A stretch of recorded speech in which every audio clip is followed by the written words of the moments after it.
The real reason so many struggle with beauty isn't Photoshop or patriarchy or even poverty anymore. It's that they don't believe they're worth the beauty. We live in a world where access has been cracked open. We can learn the techniques for free. We can buy pigment and power at a gas station. We can turn a drugstore lipstick into a declaration. What's missing isn't the product, it's the permission. To see beauty as sacred, to treat yourself as worthy of adornment, to understand that rituals aren't frivolous, they're foundational. The systems that used to withhold beauty still echo, but now they echo inside of us, and that's where the revolution begins.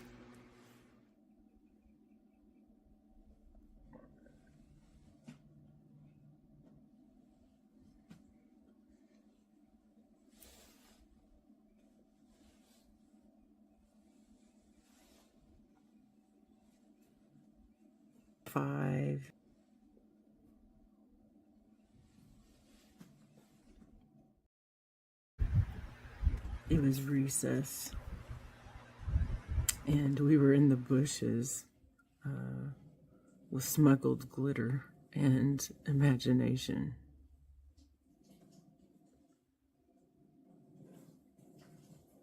With a makeup brush, maybe a twig, maybe it was magic.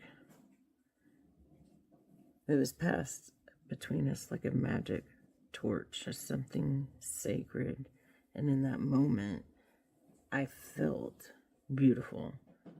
Of course, not for anyone else, not for any kind of validation, not for grown-up praise,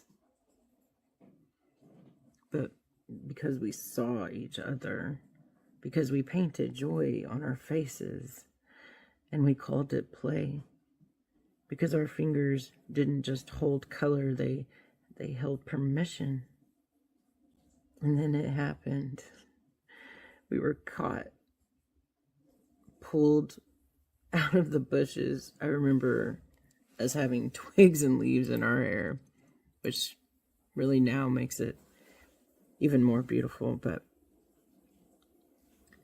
we were marched to the bathroom. We were forced to wash off all of our wonder. We were told that it was wrong, told that we were wrong. And that's where the confusion began, right? Because they didn't just wipe away blush, they wiped away belief. And later, I'd be told, you don't feel beautiful because of magazines, or you don't feel beautiful because of media, because of men. But no one ever told me, you were born with the mirror inside. Makeup was one of the first things that I reached for because it didn't feel like a mask. It felt pretty and beautiful, and it felt full of possibility.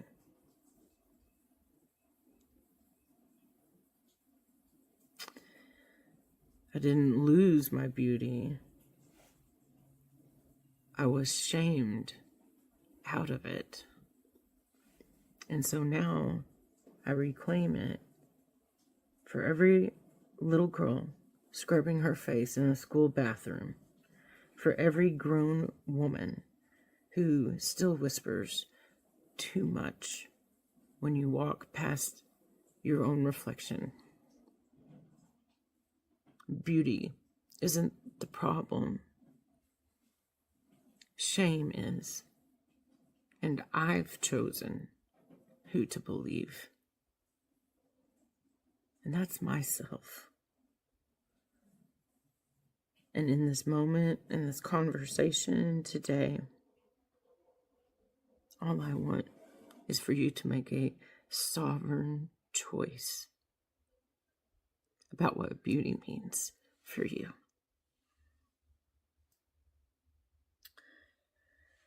I was about 19 or 20, and my grandmother, she was mid-60s or so at the time, She walked through the door holding glamour shots. And I didn't even know what hit me. Lashes, lipstick, luxury, a little bouffant in her hair, satin and fur on her shoulders,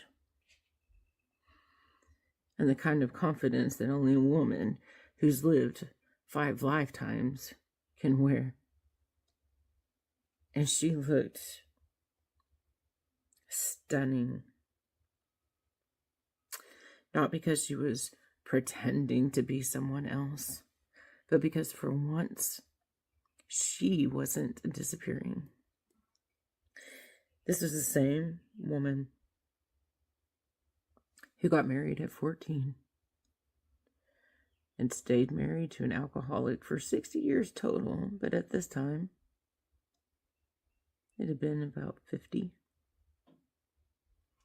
The woman who had raised 5 kids, that had partly raised me and my brother, who wore scrubs and a hairnet to cook at the assisted living center,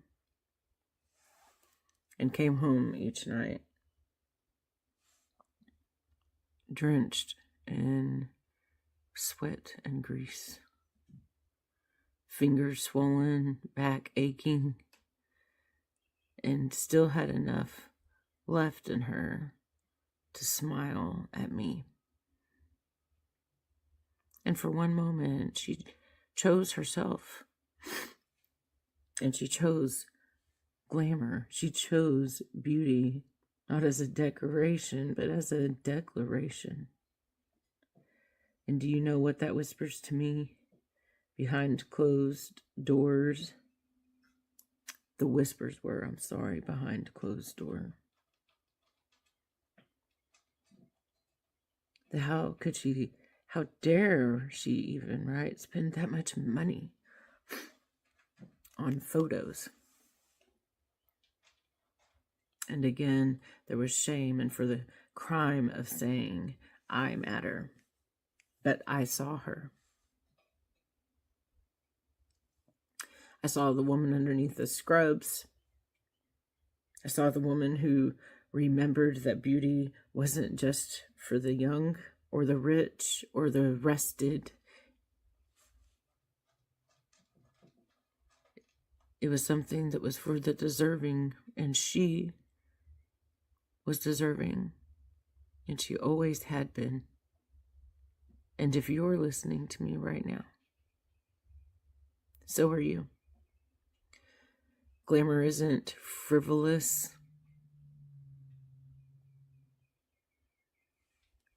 Glamour was a gift. It was resistance, and it was her joy, and it was her saying, I still belong in the frame.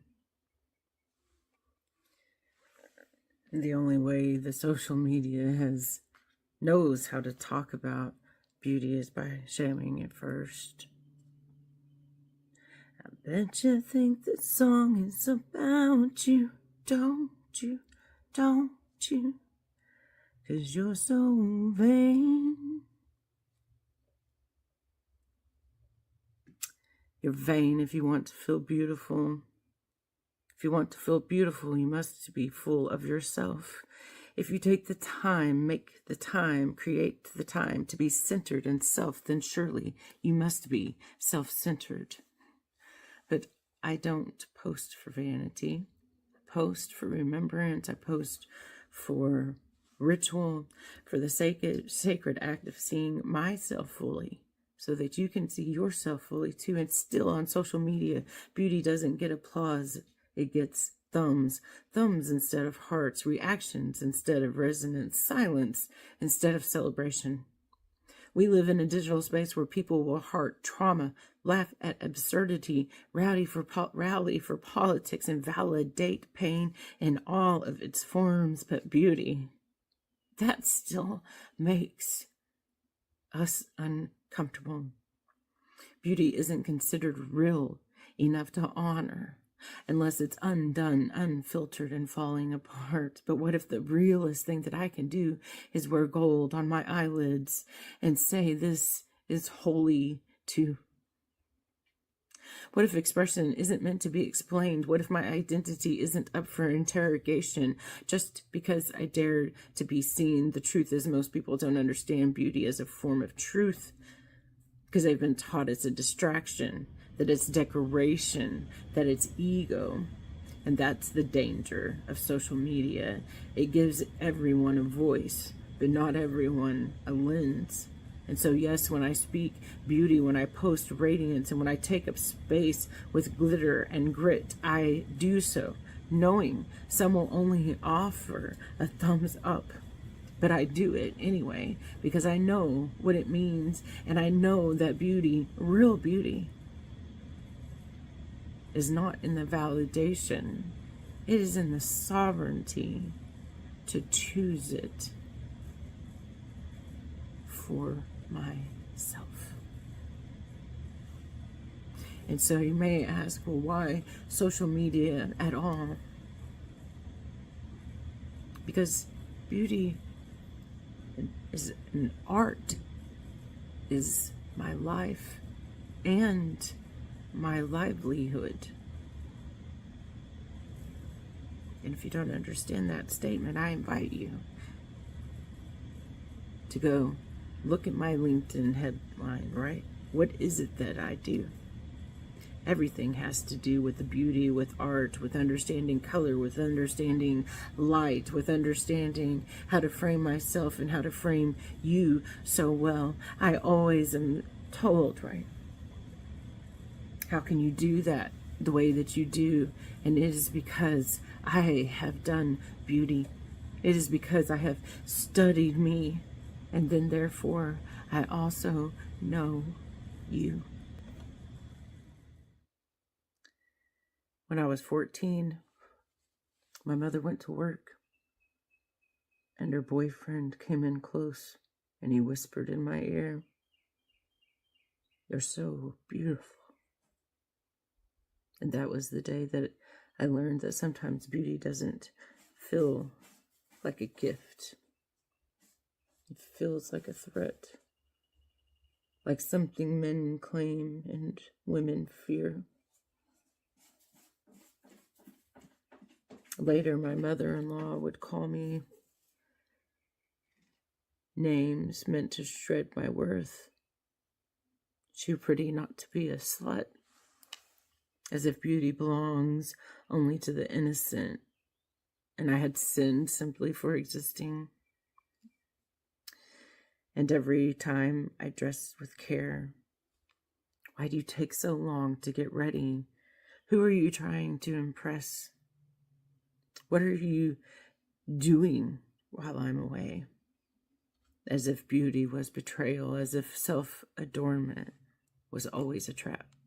The questions came like knives. What are you wearing? Why that dress? Why that face? Why that light? And underneath it all, why do you dare to see yourself as sacred? And for years, I shrank, I second-guessed, I apologized in eyeliner, and I tried to hide in plain sight. But here's the truth. The brush that I held and hold is not a weapon, and this mirror isn't shame. It's a sanctuary. That beauty wasn't the cause of my pain, powerlessness was, and reclaiming beauty on my terms isn't about looking good, it's about healing what was stolen. So when I take time to get ready now, it's not for him, it's not for them, it's for the girl I was, for the woman I became, and for every woman still being asked why.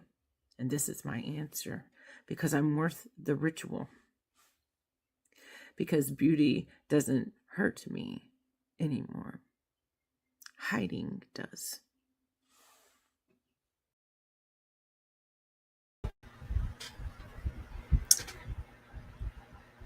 Welcome in, everybody, to EnJen, to Heart. And I'll leave this one last question. What if that is a lot of makeup turned into, wow, I wish that I was courageous enough to look in the mirror and learn my own curves and play with myself as a canvas. I wish I would make the time for me.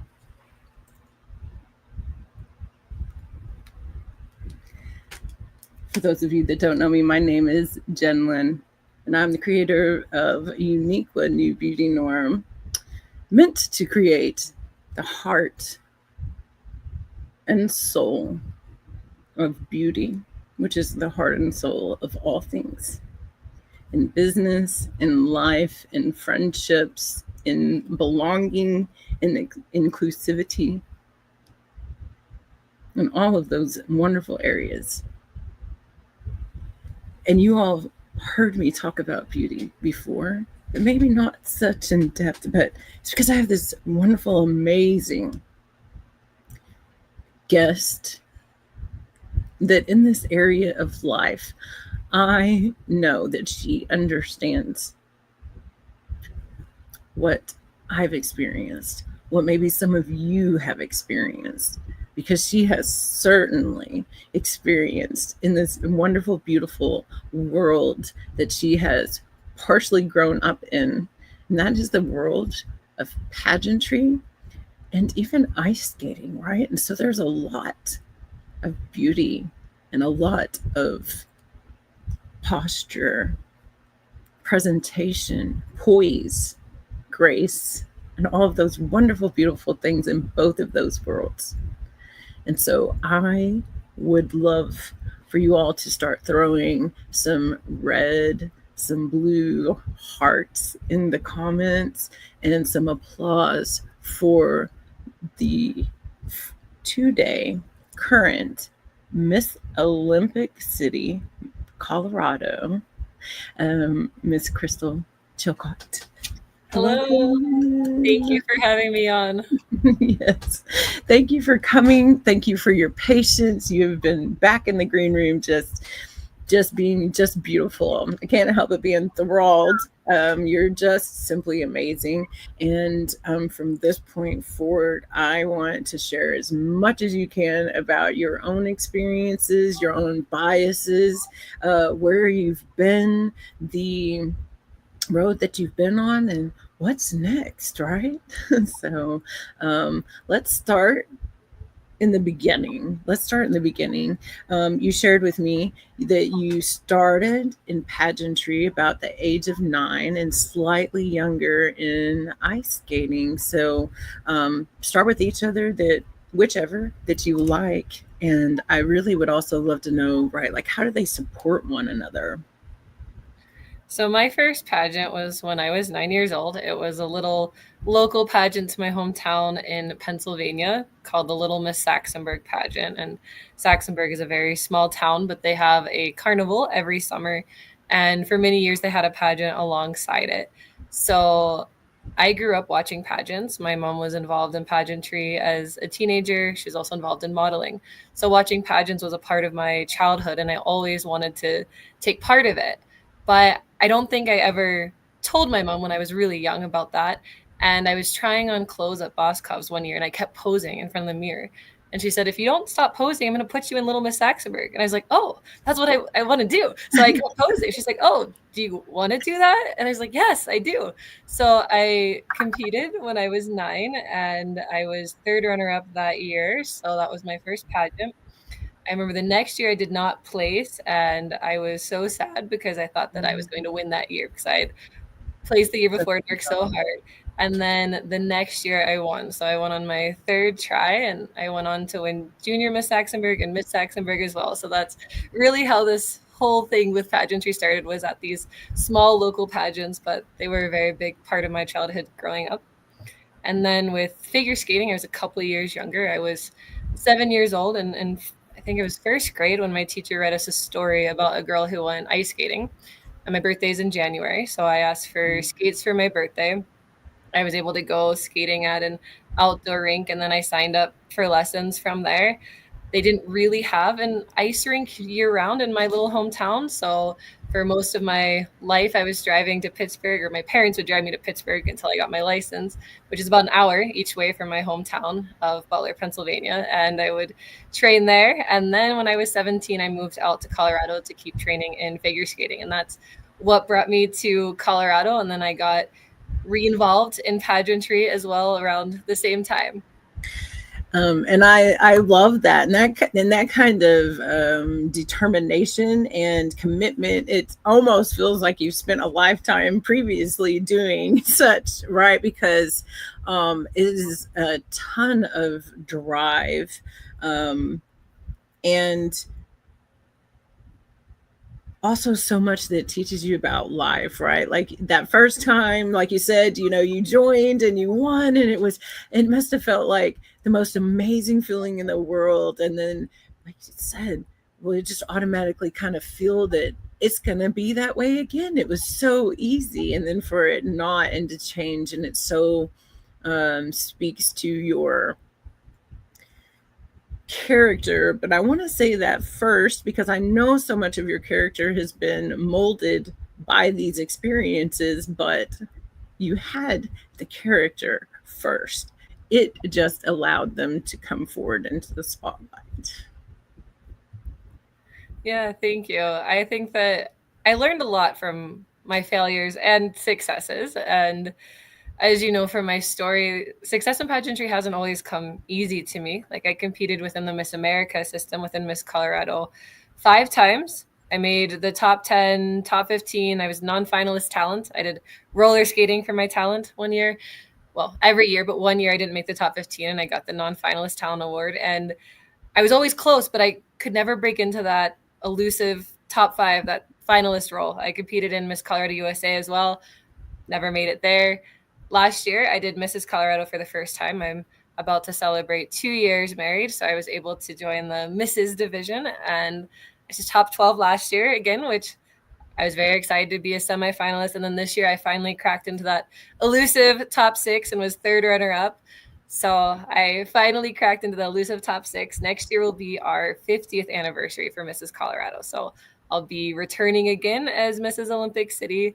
I'm very excited for that. I'm very excited for you, and I'm just calling it, right? She's walking out Miss Colorado on the 50th year anniversary. I mean, how amazing would that be? So throw some love, right, in the comments, because I want to talk about a little bit like the strenuous, what's the word I'm looking for? Schedule, right? When you're at these events is pretty relentless, right? And so tell us a little bit about that from your standpoint of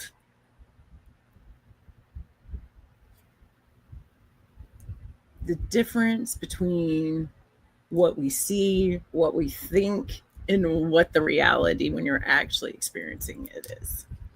It goes by really fast, actually, at Pageant Week. So almost 2 months ago now, it was the beginning of April when Mrs. Colorado this year took place. And we had orientation on Wednesday, but I'm in Colorado Springs. That's the Olympic City. For people who aren't too knowledgeable about Colorado geography, that's the city I represent, is Colorado Springs. So Denver is a little over an hour from me. So I drove up to Denver on Tuesday. I had to do my spray tanning and things like that on Tuesday. Wednesday, we had orientation. Thursday morning was interviews. I started to get ready for interviews around 6 a.m. and my interview was around 10. Then we had rehearsals. Then we had more rehearsals. Then we competed in preliminaries.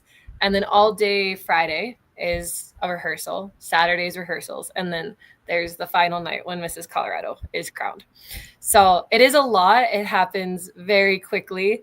But I think there's a lot of misconceptions. There's a lot of people think that there's cattiness or that the contestants really don't like each other. And that couldn't be further from the truth. Like, some of my best friends have come from pageantry. One of my friends was in my wedding. I flew to Scotland for her wedding as well. I was in her wedding. I've gone to family reunions with some of the pageant contestants that I've become friends with and been officially inducted into their families. I'm friends with a lot of them. Like, it's a sisterhood. And I don't think people always realize just how close we are. Yeah, I love that.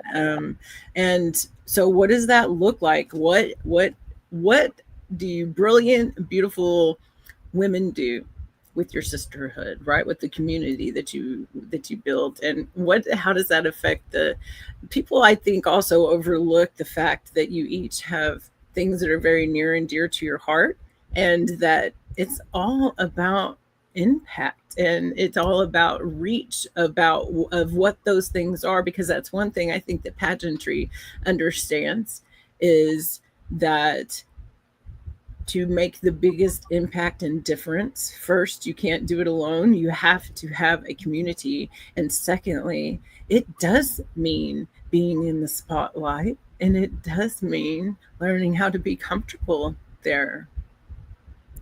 Yeah, definitely. So we each have our own causes that are important to us, and we support each other's causes as well. So for me, that's type 1 diabetes awareness. I was diagnosed with type 1 diabetes at the age of 23. So I'd already been involved with pageantry at the time, but I wanted to take that on stage too, to empower others living with type 1. I was trying on one of my gowns, and someone told me not to wear my insulin pump with it, that would ruin the look of the gown. And I thought, no, I'm just going to bling it up. I ordered a custom cover for my insulin pump that matched my gown and wore it on stage with that. And because of my involvement, I've been able to share this with the other contestants. And so now they know more about type 1. And actually, one of my friends from pageantry just told me that someone was talking about diabetes and saying all these incorrect things. And from talking to me, she was able to spread awareness and actually educate and share what it's actually about. And there's so many different causes that are important to the other woman. Like, there's one woman who has multiple children with autism. So speaking about that is really important to her. One of my friends advocates for stroke awareness because she had a stroke at the age of 28. There's so many different things important to each woman, and being able to get involved with them and learn about their causes and support them is, I think, the highlight of our sisterhood. I think so too. And I think that it also goes to show, right, that like none of you are out there just living this, highly elevated life without a care in the world, and or that you must have been born with, a silver platter, or just all of these misconceptions Right. that there are about being able to also even just compete. So I do want to talk a little bit about competing. Are you all able to run essentially what we would call today like crowdfunding? I mean, how do you all raise your funds to be able to compete, or is that something that is allowed, or is that something you have to do just for your own selves, that you're working really hard to be able to accomplish that? How's that work? It's both. Yeah. So we are allowed to receive funding or to receive sponsorships, whether that's in exchange for services or monetary donation. One of my sponsors was actually one of my fellow contestants. She did my nails leading up to the pageant. So I didn't have to pay for nail service. So I thanked her in the program book and shared that, and shared her business online as well. So there's a lot of different ways that we can do sponsorships. This year I had my sash here, and I had people sponsor a letter in my sash. And Nice. through that, I was able to create an ad page, share their business logos or their names or their Instagram handles, and thank them that way. And then I've also worked hard for pageant expenses as well, because I prefer to outsource. I realized that through my many years of competing, it's really stressful on me if I have to do my own hair and makeup for that, even though I enjoy doing that for events.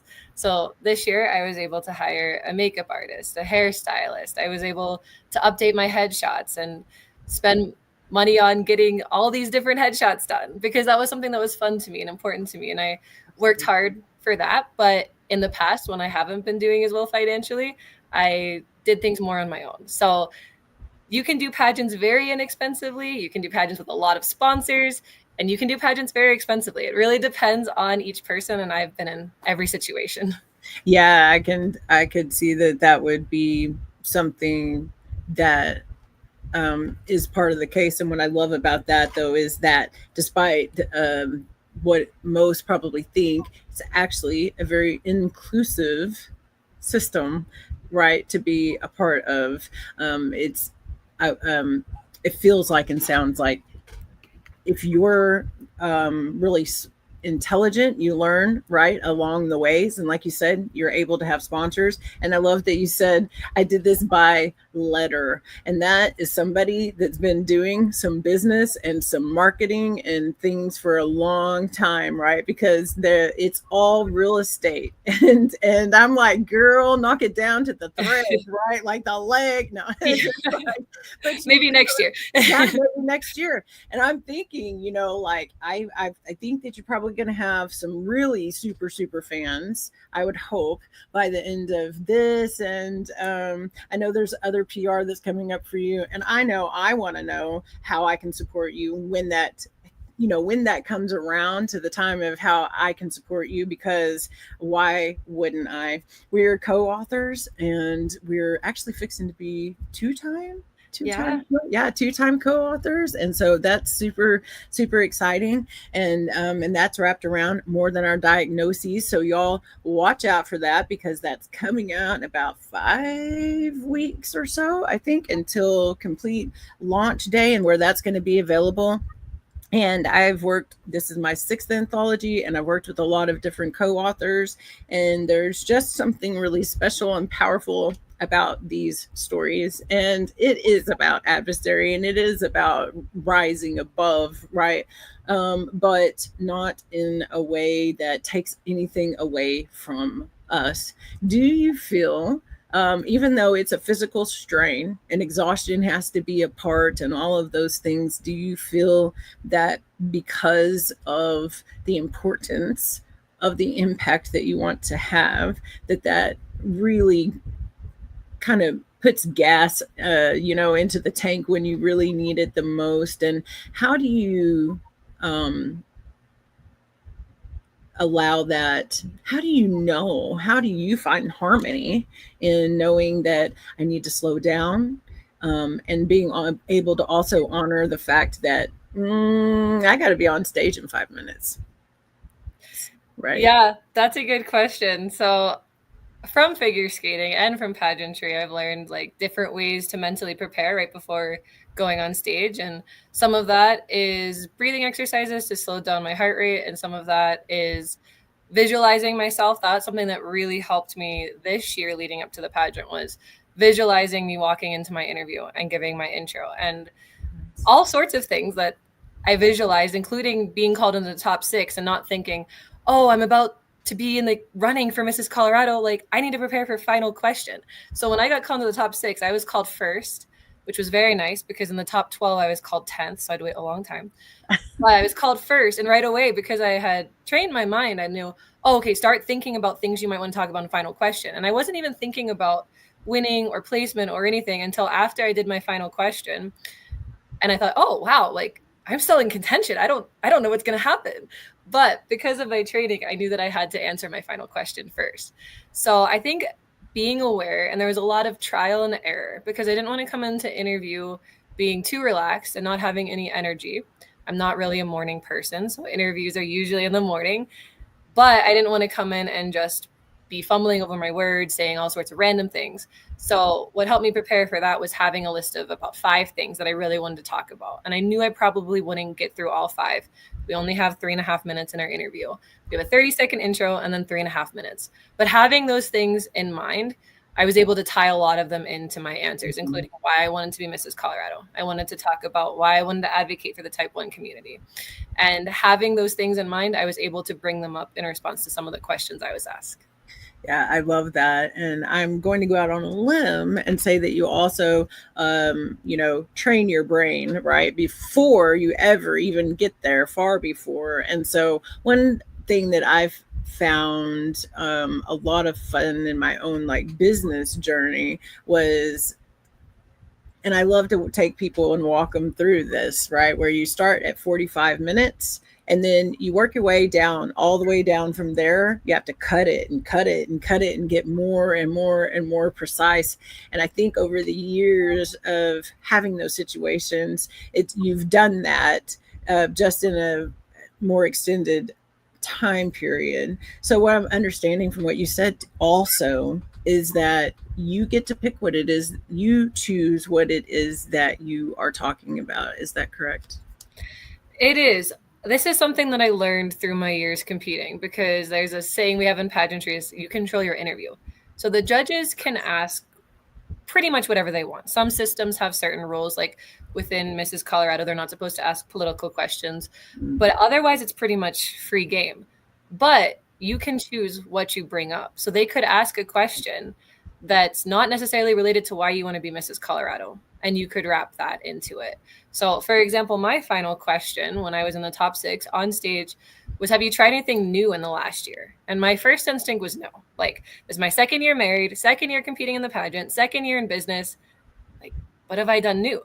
But because I've been thinking about, okay, this is really important to me to advocate for the type 1 community, and this is my last chance to show the judges why I want the job, I was able to remember that I participated in a medical research study. I let them stab a hole in my kidney for medical research for type 1 diabetes and how we can maintain healthy kidneys into adulthood.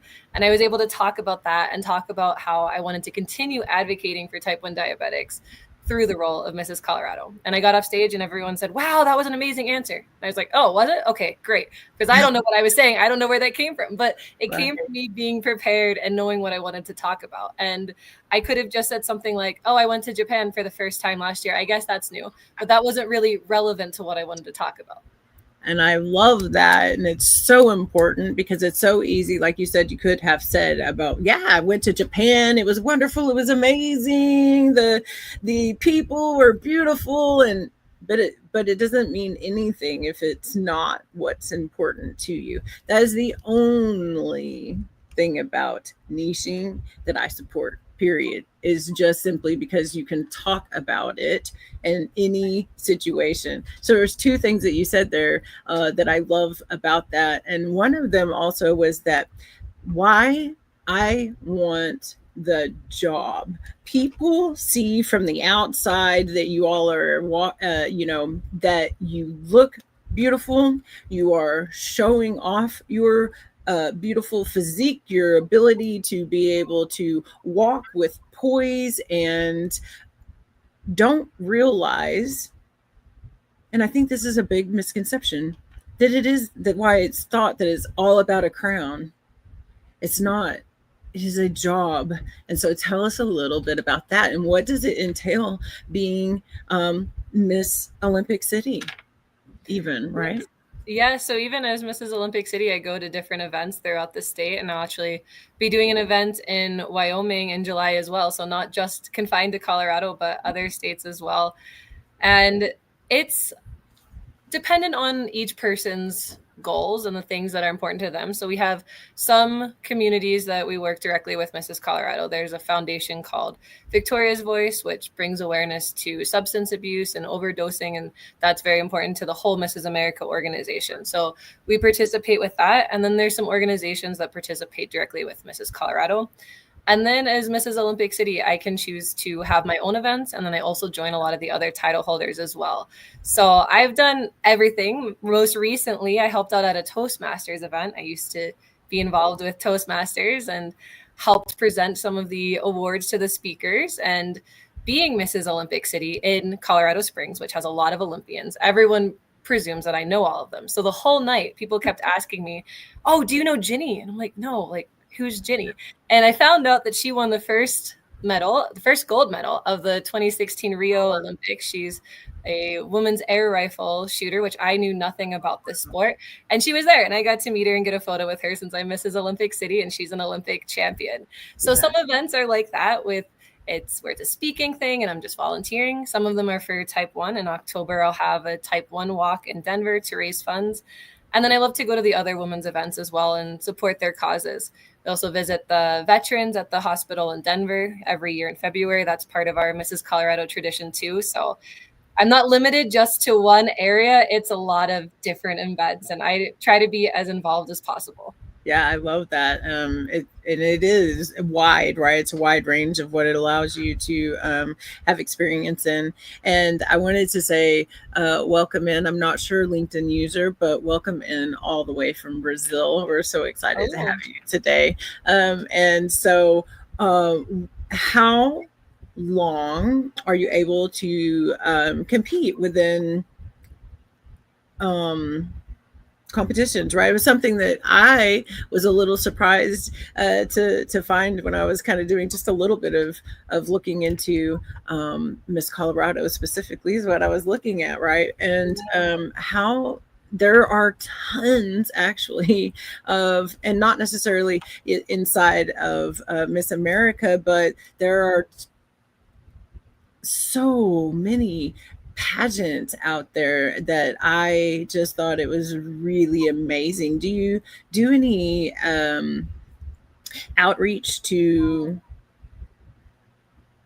startup pageants, or do you do advocacy for pageantry itself outside of the normal confines of the pageant? Yeah, I try to share, especially on social media, that it's not just for one age or for one type of woman. In the Mrs. America system, you have to be at least 18. We also have an unmarried category, so it's open to anyone who 18 plus.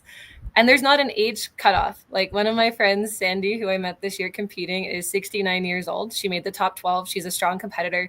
Like you're never too old. And there's so many different systems too. So of course, the Miss America system is very famous. They have an age cutoff of, I believe, 28 now. It's changed a few times.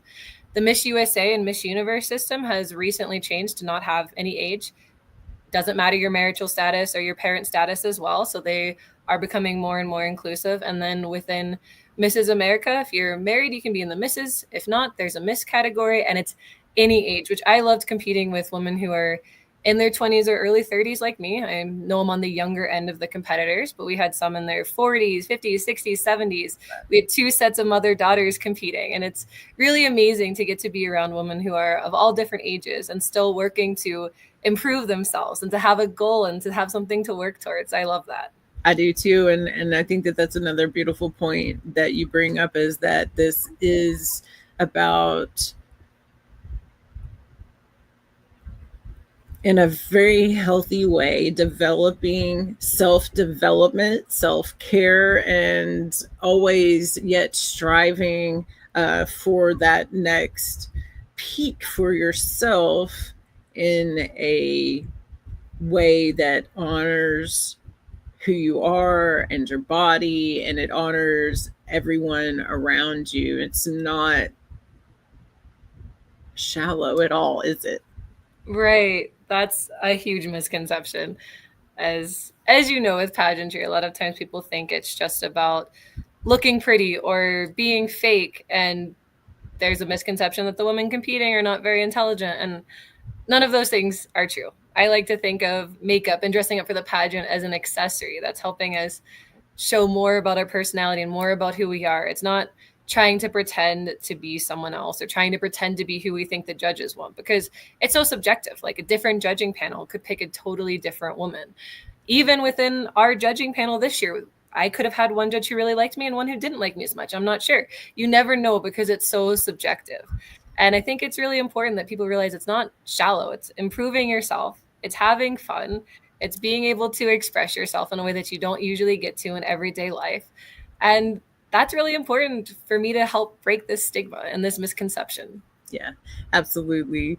Do you have an alter ego, right? Like Beyonce has Sasha Fierce, and Alicia Moore, of course, is Pink. Do you have a little bit that's just a little bit separate that you save to be able to step into as you are stepping into stage, or as you're stepping in front of the camera or stepping in front of a microphone to speak, that you just kind of click that little last extra bit to be able to fully become yourself? And if you do, tell us about.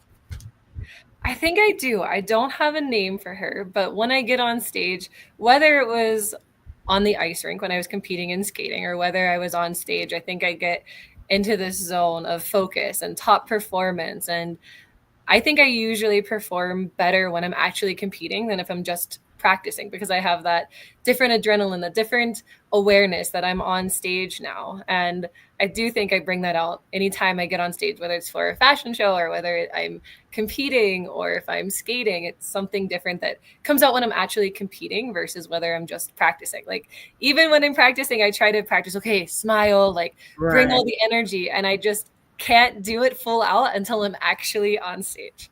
I think that, you know, part of that has to do also with just the excitement of everyone else, right? When we know that when we come together, there's just more energy. And so I think that there's also that magnetism that ripples through with the excitement and the buzz of everyone actually preparing, being prepared, and being as their top self all at once.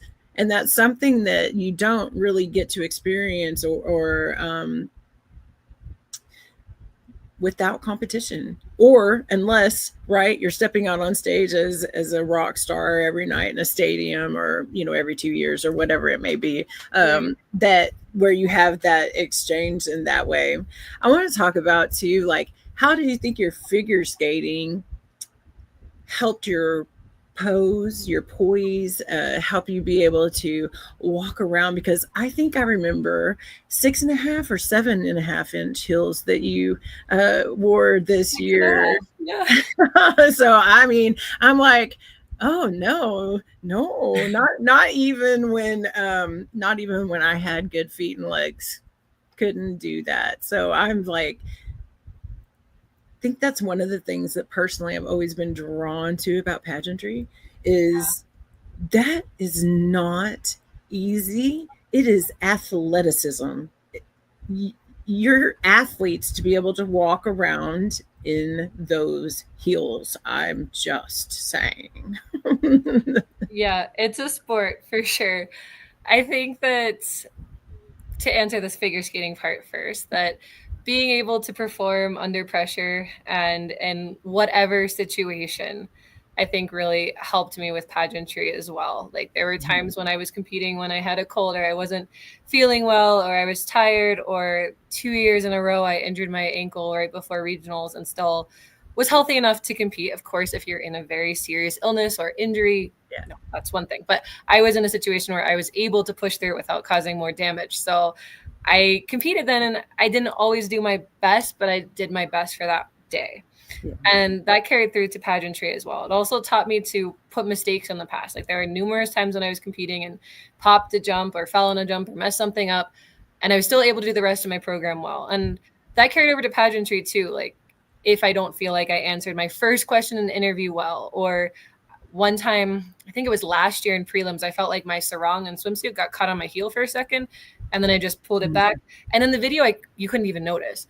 But I was able to just be like, okay, whatever, that's in the past. Whereas if I would have made a big deal about it, it would have been more obvious. So it taught me to overcome that and to also have fun with things too, because that shows through, and that energy shows through as well.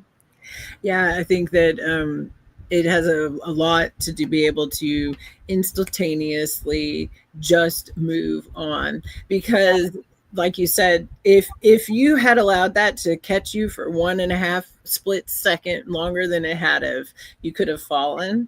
It could have been very obvious what was happening right in front of not just yourself, but everybody else. And that's one thing I love about art. And I talk about it a lot, even with like makeup application, is this, that there really ultimately is not a mistake. And when we are the proprietor of, or the channel of, it may feel different, and it may seem as something is unfolding in a way that we didn't expect it to. But if you can just breathe and just keep moving forward and just allow that whatever flow has presented itself to be the flow that you join with, it all comes out in the end, right? Where it's something that maybe it's completely different than what you wanted, but it's even more phenomenally beautiful. Man, if I hadn't made that mistake, I would not have added this swirl, and that thing is killing it today, right? You know, it's just those little nuances. And I know that you also have a very successful coaching business. And so that all has, it feels like probably to me that all of that comes to a pinnacle in your everyday outreach, impact, legacy, doing what's important to you, and serving the world in the way that you just absolutely get to choose, because that is the autonomy in entrepreneurism. So tell me a little bit about that, and when did you actually start your entrepreneur journey? And have you ever, other than that, did you ever flip burgers? Did you ever work in retail? Right. Tell me a little bit about your work history, I guess is, yeah. Yes. Well, on LinkedIn, I brand myself as an ex-serial job hopper. Flipping burgers is probably the one job I have not had. I coached figure skating, and actually, when I was 16, I also learned to play hockey. Not sure how that happened, but I coached figure skating for a long time. I was about to graduate from college, and I got a job offer to go coach figure skating in Iceland. So I went to Iceland and coached figure skating. Wow. It's actually where I was diagnosed with type 1 diabetes. So check into our next anthology to hear that whole story. I worked in an art gallery and jewelry store, so I did some retail then. My parents own a jewelry store, so I grew up in that world. I taught English as a second language, both online and then in the classroom. I worked as a financial writer, and then I lost my job a few months after I left teaching for that.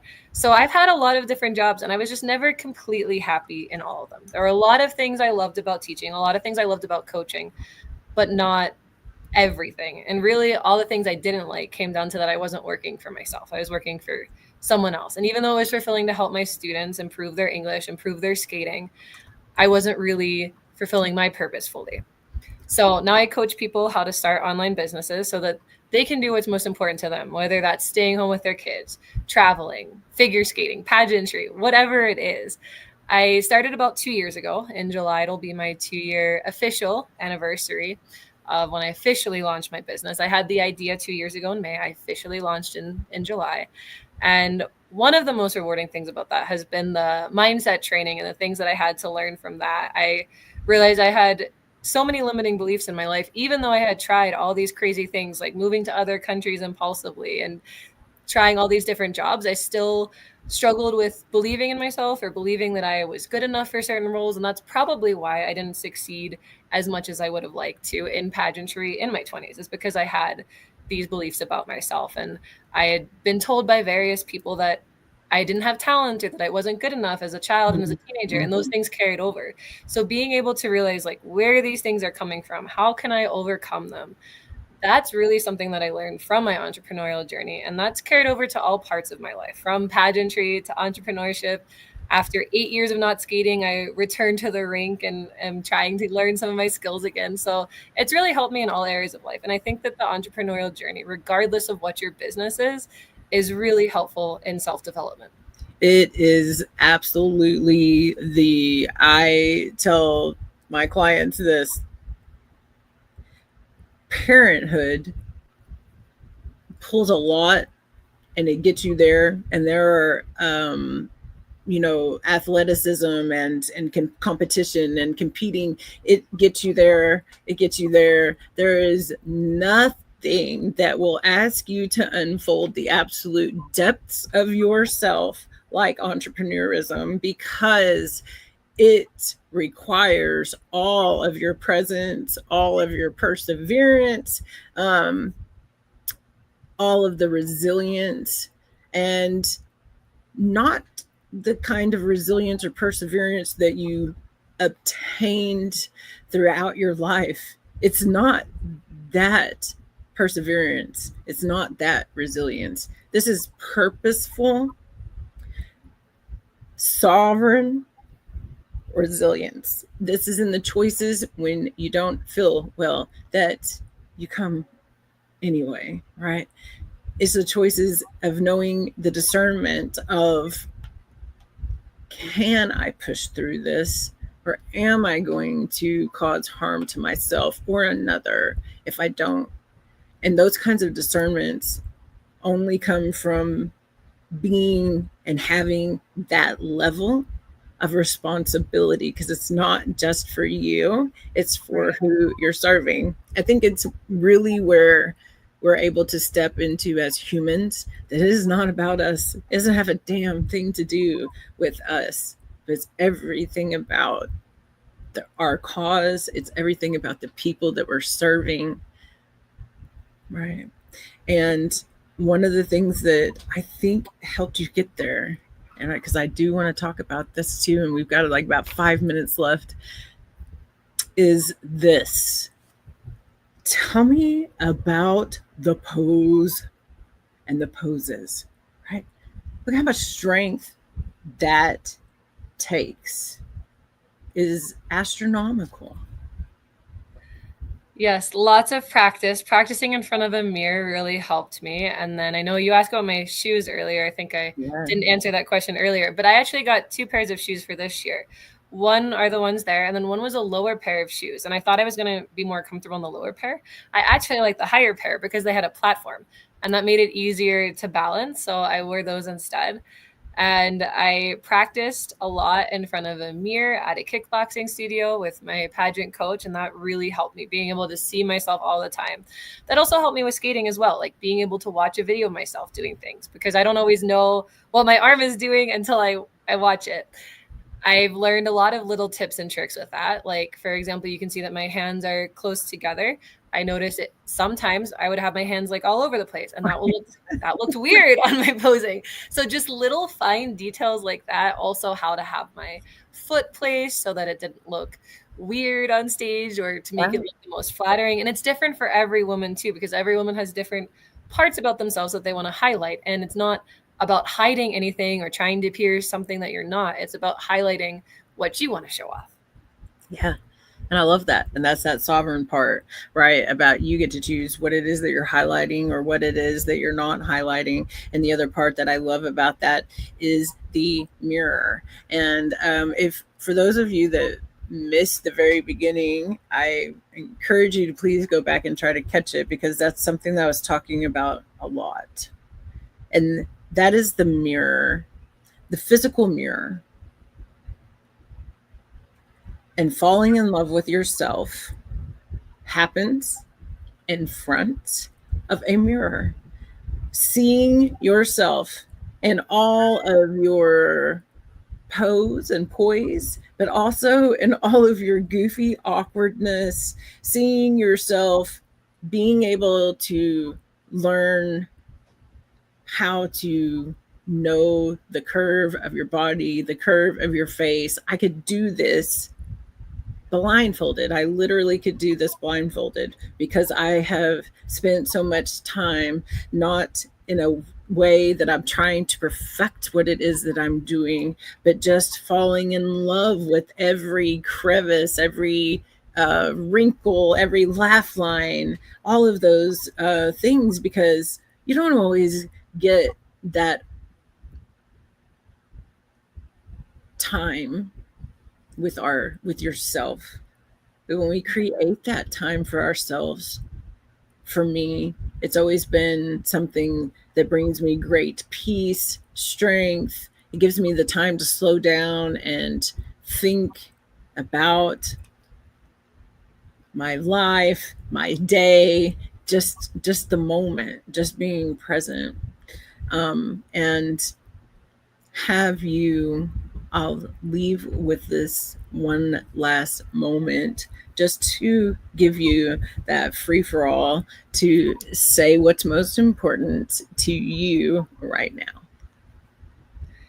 Right now, I think it's continuing the journey of self-development through both pageantry and through entrepreneurship. And I think a lot of my life I struggled with imposter syndrome. I might not have called it that, but feeling like I wasn't a real skater, or I wasn't a real candidate for the title. And I realize now that none of those things were true about myself. And I think a mindset shift that really helped me is going into the pageant, acknowledging that all of the women are amazing and are all strong competitors, and not feeling threatened by that, because I knew that I was too. And that I wasn't the only woman who could win, because obviously there were 32 women out there who could win, but that I was also one of them. It wasn't that there were 31 qualified people and I was the one who's not. It's that all of us were qualified. And that's something that I want to continue to work on, because it's really only been since I launched my business about 2 years ago that I've had these mindset shifts. And of course, we're always growing and always learning. And I've also been working on a novel since I was a teenager, and I've never had writer's block where I had nothing to write, but I had publication block where I was afraid to publish at. And that's something that I'm still overcoming as part of this journey as well. And realizing that not everyone is going to like everything that I do. And that's okay, because I'm doing it for me and for the community that's important to me. Absolutely. And I love that. And I think that's a great place to stop. I want to say thank you so much for coming and being my guest today, and just for showing up for yourselves, for others, and showing up in the world as you have every day. And I want to say to you guys out there, right, like we were talking about, and we all know this because we're all always seeking to be better. We're all working to be able to have those moments of, oh my gosh, but what have I got to do? And it's called innovation. And so I just want you all to know that this is literally 2 pieces of curtain, right, that I put together 15 minutes before I jumped in here with Miss Crystal, because wardrobe doesn't always go the way it is that you plan to. There's always, always, always everything that you need at any given moment is around you. You just have to open the window or the door that is your mind to be able to see it. I hope you guys have a wonderful weekend, and we'll see you all back again here next week for EnJen to Heart. Thank you. Thank you so much for having me on. You're so very welcome. Thank you all for being here. See you soon. Bye.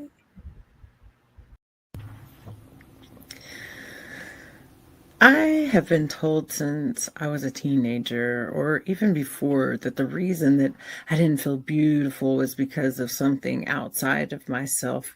Back then, it was the movies, it was the magazines, and now it's social media, filters, and algorithms. But when I stand with hundreds of women, eye to eye, soul to soul, I can tell you honestly that that's not the root of it. You see, I always felt beautiful. So the real reason that so many of us struggle with beauty isn't Photoshop or patriarchy or even poverty anymore. It's that we don't believe we're worth the beauty. And that disbelief, that was what was planned systemically, strategically, and repeatedly. In ancient Egypt, beauty was ritual, but it was reserved. Oils, coal, linen, scent, only for those with status. The poor had dust and the elites had mirrors. And even then, the mirror was a portal, but it had a gatekeeper. In Mali, women gathered around with henna and laughter and painting their strength in Sioux ceremony. In Chad, hair was braided with tradition and shiobi, but only if your mother taught you. Only if you were allowed in. Madam C.J. Walker didn't sell hair products. She sold access to dignity, to self-ownership. Her legacy wasn't lotion. It was liberation. But somewhere along the way, we were told that tending to our bodies was frivolous, that putting on lipstick made us less serious, that a flower in our hair made us less revolutionary. And I say, how dare we? How dare we celebrate some acts of resistance and mock the one that happens in the mirror? You don't want to wear makeup? Don't. You don't want to dress up? Don't.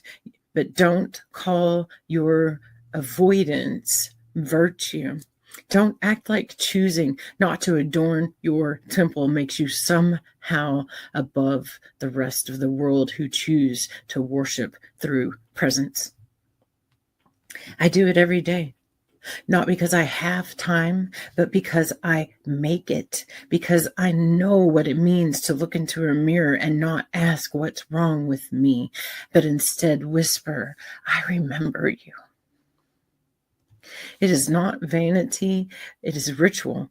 It is remembering the lineage of beauty that our ancestors were punished for. The systems that once kept the oils, the mirrors, the braids, the perfumes, the teachings locked behind glass and castle have left behind echoes, and now those echoes live inside of us. So, no, your problem isn't the beauty industry. It's the unworthiness that you have been handed and projected and protected. But we are no longer waiting for permission. We have taken the mirror back, and we are women who anoint ourselves as holy, who understand that sacred adornment is a birthright, not a brand. This isn't about powder and paint. It is about presence.